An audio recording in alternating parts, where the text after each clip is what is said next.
자, 퀴즈 문제인데, 그러면 여기 보시면 컴파일 타임이라는 게 있고 런 타임이라는 게 있습니다. 여러분들 컴파일 타임과 런 타임은 제일 프로그래밍을 하시는 분들이라면 제일 기본적인 개념이라고 보시면 돼요. 이거는 잘 알고 계셔야 되는데, 컴파일 타임이라는 게 있고 그 다음에 런 타임이라는 게 있습니다. 쉽게 말해서 컴파일이라는 건 뭐냐면, 여러분들이 이때 이제 하는 거는 말 그대로 이제 뭐랄까, 우리가 사용하고 있는 코드를 소스 코드라 하거든요. 그냥 이제 소스 코드라고 하면 돼. 로직, 뭐 소스 코드 뭐 이런 걸 쓰는데, 일단은 그걸 아는 게 좋아요. 중요해요. C 언어를 뭐라고 하냐면 뭐 고급 프로그래밍 언어라고 합니다. 그러니까 고급 프로그래밍 언어라는 건 뭐냐면 프로그램 언어 중에 어셈블리어라는 게 있거든요. 얘는 여러분들 진짜 어렵습니다. 왜 그러냐면 얘가 다루는 거는 이진수예요. 이진수. 1과 0을 이제 언어로 다룹니다. 왜 그러냐? 기계라는 거는, 여기서 말하는 기계는 컴퓨터입니다. 컴퓨터가 알아들을 수 있는 언어는 이진수예요.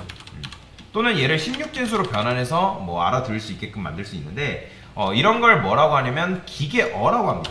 기계어. 근데 왜 C 언어를 고급 프로그램 언어라고 하냐면, 여러분들이 원래라면 이진수를 써야 되는 거를 영어로 변환을 해가지고 코드를 쓸 수 있게끔 만들어 놨기 때문에, 그래서 C 언어를 고급 프로그래밍 언어라고 한다. 뭐 C 언어 말고도 파이썬, 자바 등도 다 고급 프로그래밍 언어에 속하는 언어라고 보시면 되는데, 자, 그러면 컴퓨터가 알아듣는 언어는 실질적으로 기계어예요. 기계어. 그런데 우리가 지금 기계어를 쓰나요? 안 쓰죠. 우리는 지금 한 번도 0과 1로 코드를 작성해 본 적이 없단 말이에요. 다 영어로 코드를 썼지 그거를 한 번도 이진수로 쓴 적이 없다. 그러면 이게 어떤 식으로 전환이 되냐? 우리는 영어를 쓰는데, 그러면 그 영어를 쓴 거를 기계어가 어떻게 알아듣냐? 그게 바로 컴파일 타임에 이루어지는 일이라고 보시면 돼요. 자, 컴파일 타임에 어떤 일이 이루어지냐면, 이 소스 코드가 기계어로 변환됩니다. 정확하게 변환되는 시간을 의미하거든요. 컴퓨터가 알아듣기 편하게 우리가 작성한 코드를 기계어로 변환시켜줘요. 그래서 그 변환시켜준 그 시간을 컴파일 타임이다 라고 보시면 되는데, 그러니까 컴파일러에 의해서, 그러니까 각각 프로그램 언어마다 가지고 있는 컴파일러가 있습니다. C 언어는 C 언어 컴파일러, 자바는 자바 컴파일러, 뭐 파이썬은 파이썬 컴파일러, 이런 식으로 일어나요. 그러면 이때 정확하게 하는 게 뭐냐면, 어떤 일을 하냐면, 하는 일을 간단하게 설명해 드릴게요. 하는 일이 뭐 우리 변수 만들죠. 그 다음에 함수 선언 검사를 합니다. 변수가 있고 함수가 있고 어떤 식으로 있는지, 그 다음에 데이터 타입에 대한 검사를 해요. 당연히 구문 검사. 자, 구문 검사라는 건 뭐냐면 오타. 정확한 구문 검사라기, 여기는 문법 검사도 포함되겠죠. 그래서 소스 코드 내에서 여러분들이 이제 쓰고 있는 그 코드가 정확한지 정확하지 않은지 그런 문법 검사를 하는 타임이 바로 컴파일 타임이다 라고 보시면 돼요. 당연히 이때 메모리도 측정 가능해야 되고요. 이해되시죠? 이게 바로 컴파일 타임에 실행되는 일들이다 라고 보시면 돼요. 그래서 이제 컴파일이 진행되는 시간이 바로 컴파일 타임이라고 보시면 되는데, 그러면 런타임은 뭐냐? 런타임은 말 그대로 프로그램이 실행되는 시간이라고 보시면 돼요. 여러분들이 우리가 C 언어 같은 건 F5 누르죠? F5 누르고 나서 뭐 계속 반복문 돌잖아요. 우리 계속 지금 프로그램 만드는 거에 있어서. 그게 바로 뭐냐면 런타임이라고 보시면 돼요. 프로그램이 계속 실행되고 있는 시간. 그래서 사용자가 프로그램을 실행을 딱 하면 그게 바로 런타임이 시작된다라고 보시면 돼요. 그래서 제가 말씀드렸죠. 어떤 변수를 예를 들어서 여러분들이 int 사이즈를 이런 식으로 썼어요. 근데 이 값이 결정되는 시점이 언제다? 프로그램 실행 전이다, 실행 후다? 그렇죠. 실행 후에 결정된다 했죠. 그렇기 때문에 이 5라는 값은, 사이즈의 값이 정해지는 타임은 런타임에 결정된다 라고 보시면 돼요. 이 문제도 있죠, 퀴즈에 보면. 그래서 이제 요것 때문에 그런 거예요. 그래서 이때는 뭐 데이터를 여러분들이 뭐 스캔앱을 통해서 입력도 할 수 있고, 그 다음에 도중에 메모리를 할당하는 것도 가능하고요. 왜요? 말록 기억나시죠? 말록이 이제 메모리 할당한다 했잖아요. 프로그램 실행 중에. 그다음에 뭐 함수 호출 그런 것들도 가능합니다. 그래서 여기서 메모리 할당이라는 건 뭘 말한다? 말록을 말하는 거죠. 말록. 그래서 런타임에 발생하는 에러를 런타임 에러라고도 얘기하는데 뭐 그거는 차차 천천히 얘기를 좀 하도록 하겠습니다. 자, 그래서 이제 컴파일 타임에 대해서 설명을 드렸고 런타임도 설명을 드렸습니다. 자, 그러면 그 다음에 요거. 자, 요 ARR 20 요렇게 쓴 방식과 요렇게 쓴 동적 할당, 얘는 정적 할당이죠. 앞에는 정적 할당이고 얘는 동적 할당이잖아요. 그럼 요 두 개의 장단점은 뭘까요? 자, 정적 할당의 장점 뭐라 했죠? 그렇죠. 일단 아니죠. 일단 뭐 자동으로 해제 그것도 말고 메모리가 자동 할당이죠. 그 다음에 메모리 자동 해제다. 자동 반납이라 했을까요? 이게 자동입니다. 그렇기 때문에 여러분들이 굳이 뭐 동적 할당 같은 경우는 내가 어느 시점에서 메모리 다 썼습니다 라고 얘기해줘야지만 가능하지만 정적 할당은 그게 필요 없다.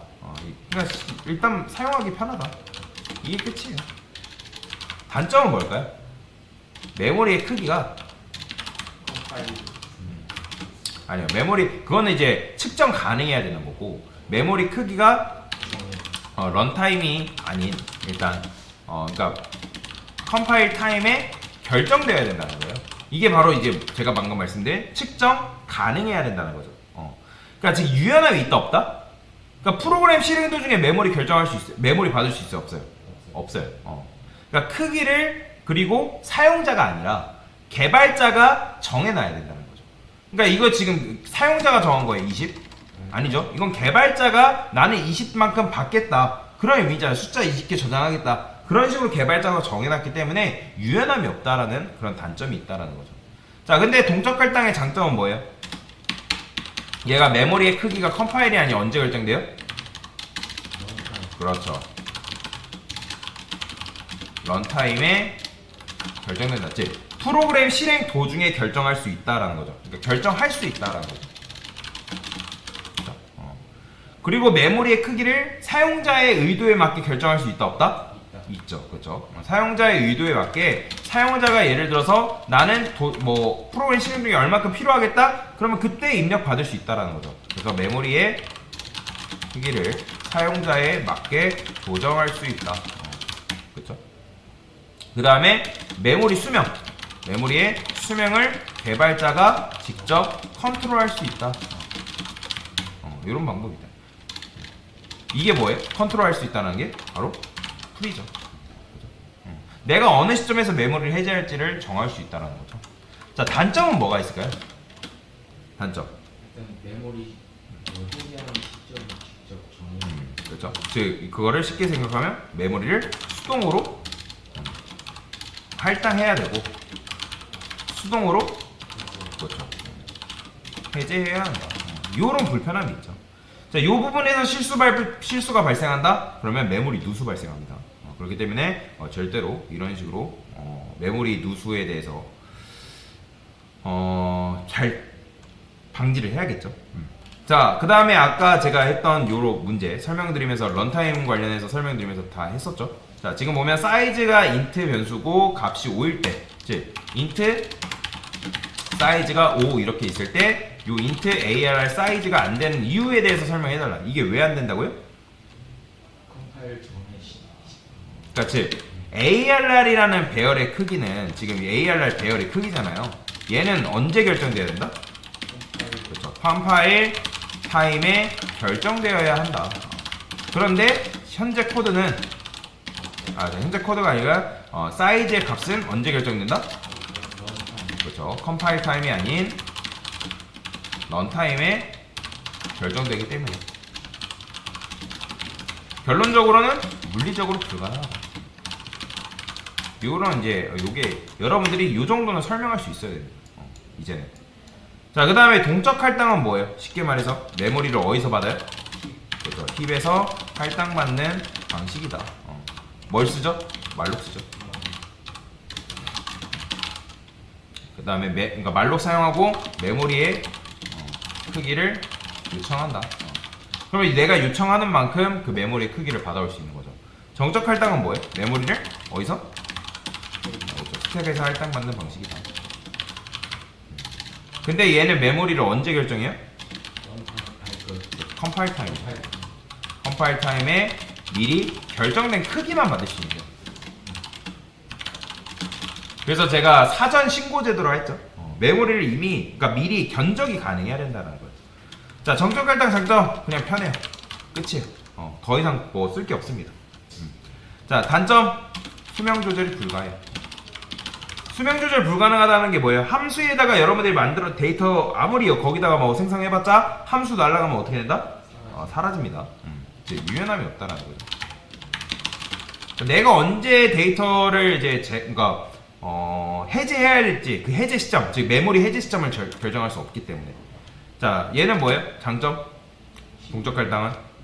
런타임 중에 장점은 그냥 간단하게 쓰면 수명 조절이 가능하죠. 그 다음에 유연함이 있죠. 이게 끝이에요. 뭐 더 쓸 건 없죠. 위에서 다 했기 때문에. 단점 뭐예요? 그냥 메모리를 잘못 관리하면 메모리 누수가 발생한다.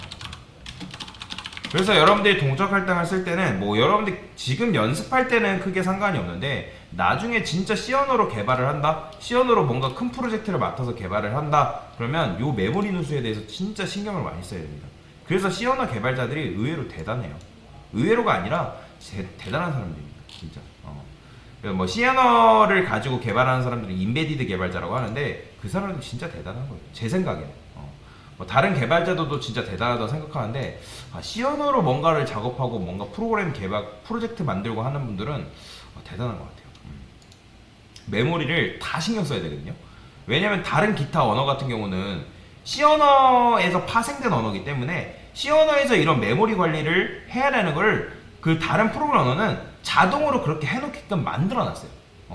그렇기 때문에 여러분들이 뭐 파이썬 배우신 분도 계실지 모르겠지만 자바도 그렇지만 메모리를 어떻게 해제하고 그런 걸 신경 쓰지 않아도 됩니다. 알아서 걔네들은 그 내부적으로 메모리를 수거해가는 녀석들이 탑재되어 있어요. 그렇기 때문에 C 언어처럼 이런 식으로 번거롭게 작업을 안 해도 상관이 없습니다. 그래서 제가 말씀드렸잖아요. C 언어 같은 경우는 예를 들어서 여러분들 자동차를 만드는데 자동차 바퀴가 고장났으면 자동차 바퀴만 바꾸면 되는 거잖아요. 그렇죠? 다른 언어는 그런 식으로 되면 자동차 바퀴가 고장났으면 자동차 바퀴만 바꾸면 된단 말이에요. 근데 C 언어는 자동차 바퀴가 고장나면 엔진부터 다 바꿔야 돼요. 그런 어려움이 있어요. 왜요? 바퀴만 바꿨다 해가지고 작동이 되면 다행인데 그게 안 될 가능성이 높기 때문에. 그래서 C 언어가 그래서 어려운 겁니다. 자, 여튼 요게 바로 간단한 퀴즈에 대해서 설명을 드린 거다라고 보시면 되겠습니다. 됐습니다.